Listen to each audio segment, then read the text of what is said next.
Só que assim, você tinha um caminho, né?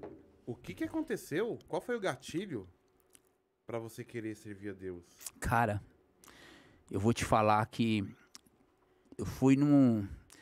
O Bonitão, ele falou, cara, vai ter um negócio lá no sítio do meu pai, em Biúna. Meu pai matou um boi e vai ter um churrasco lá e eu queria que vocês fossem lá. E aí foi eu e o Josiano pra casa do Bonitão, no sábado, cara. E na época eu bebia. Então a gente foi com a família, tudo. E aí a gente tá lá na madrugada, o boi desfiado, mó gostoso, tomando cerveja na área, todo mundo sentado. E de repente eu vejo subir 2 caras.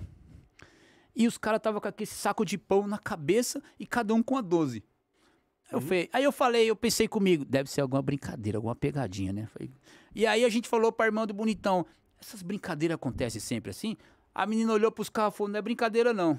Desmaiou, falei, putz, vamos ser roubados. Cara, e aí os caras falaram, isso aqui é um assalto. Aí colocou a gente todos na parede. Nossa.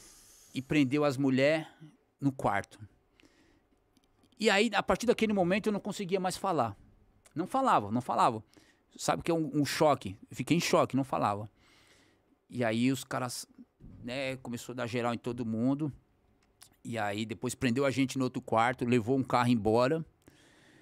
E eu continuei sem falar. Não mexia, não fazia nada. Tava em estado. Estado de choque. E só pensando na minha filha, que era pequena, e pensando na minha mulher e tal, e não conseguia falar. Tava lá, né? Ou não? E tava lá. E aí, depois, fui me acalmando, o pessoal me deu uma água lá, me deu um chá e tal. Ponto, passou.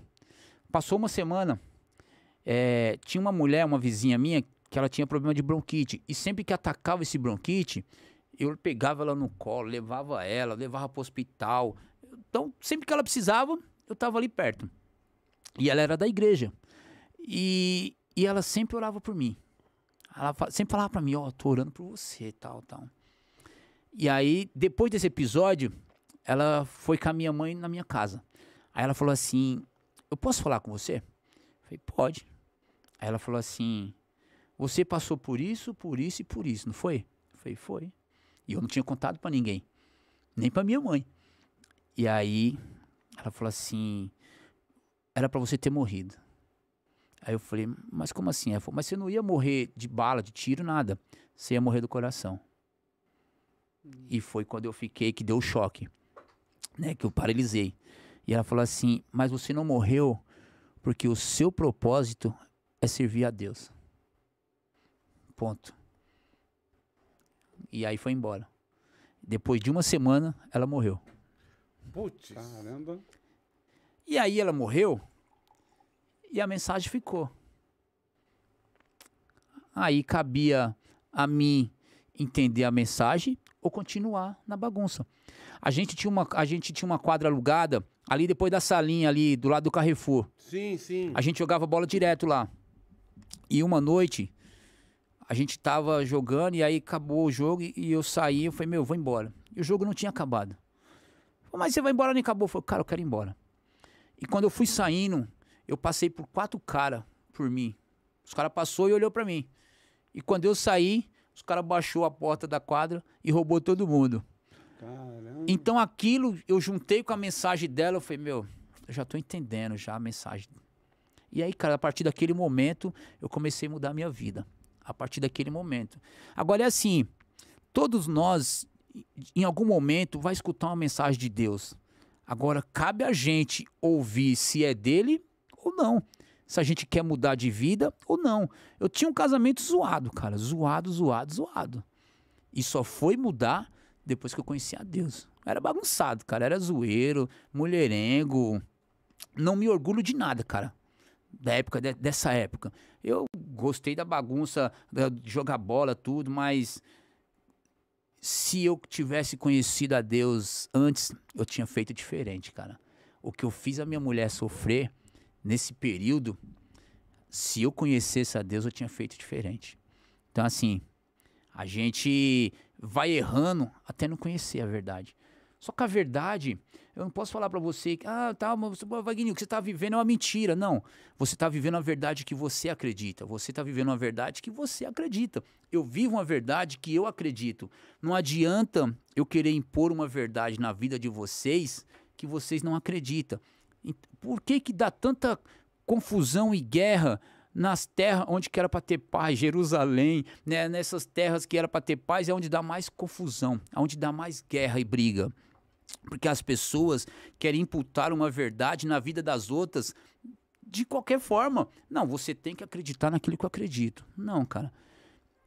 A palavra de Deus fala que conhecereis a verdade e a verdade vos libertará.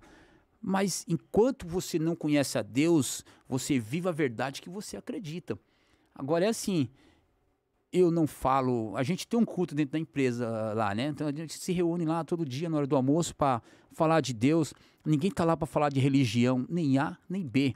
Até porque isso não muda ninguém. Então assim, a gente tá lá para falar do amor de Deus. E eu falo do amor de Deus que me transformou, cara. As pessoas chegarem em mim e falar, cara... Você era assim, por que você mudou? Eu falo, cara, porque um dia eu vi que se eu continuasse, eu não estaria mais nem vivo. Casado, então, não estaria. Mas eu percebi que eu precisava mudar. Então, assim, chega um momento da nossa vida, ou a gente muda, ou a vida vai mudar a gente. Então, assim, eu quero viver meu casamento feliz, mas não tem como você viver um casamento feliz longe da presença de Deus. Porque... não existe felicidade, cara, longe da presença de Deus. O que existe longe da presença de Deus são momentos felizes, momentos bons, que é diferente de uma felicidade. Porque uma felicidade com Deus é no meio da tribulação você ter paz e entender que você vai sair daquilo.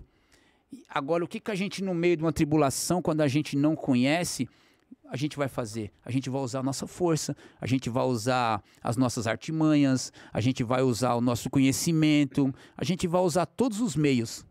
Mas quando a gente conhece a Deus, a gente fala, Senhor, até aqui foi comigo, daqui para frente é o Senhor. Então assim, eu vivo essa verdade, cara. E todos os dias alguém pergunta e fala, cara, eu vivo essa verdade. Falha eu tenho? Tenho várias. Erro demais. Mas todo dia eu falo, Senhor, não deixa eu errar naquilo que eu errei ontem. Ainda que o erro, que eu vou errar de novo hoje, mas que seja um erro diferente. Porque se você erra todo dia nas mesmas coisas, aí você não está aprendendo. Agora, quando você erra e no outro dia você corrige aquilo que você errou, por mais que você venha errar de novo, aquilo serviu para te transformar. Agora, quando você não aprende com seus erros, você não está sendo transformado. Você está vivendo a mesmice todos os dias. E eu não quero viver as mesmices. Todos os dias a mesma coisa. Os mesmos erros. Então tudo que eu peço para Deus todos os dias é, Senhor, me ajuda a ser transformado, a viver diferente dentro daquilo que o Senhor quer para a minha vida. Todos nós temos um plano de Deus, cara, para nossas vidas. Cabe a nós identificar o plano. Você tem um, eu tenho outro. Eu creio que todos nós temos um propósito do Senhor. Mas cabe a gente identificar qual que é o plano. Enquanto você e eu não conseguem identificar, nós vamos vivendo do jeito que a gente acha que é. Mas quando a gente identifica, e aí Deus vai alinhando o caminho, vai mudando, vai tirando o que é de ruim do caminho, para que você possa cada vez mais avançar. Beleza? É,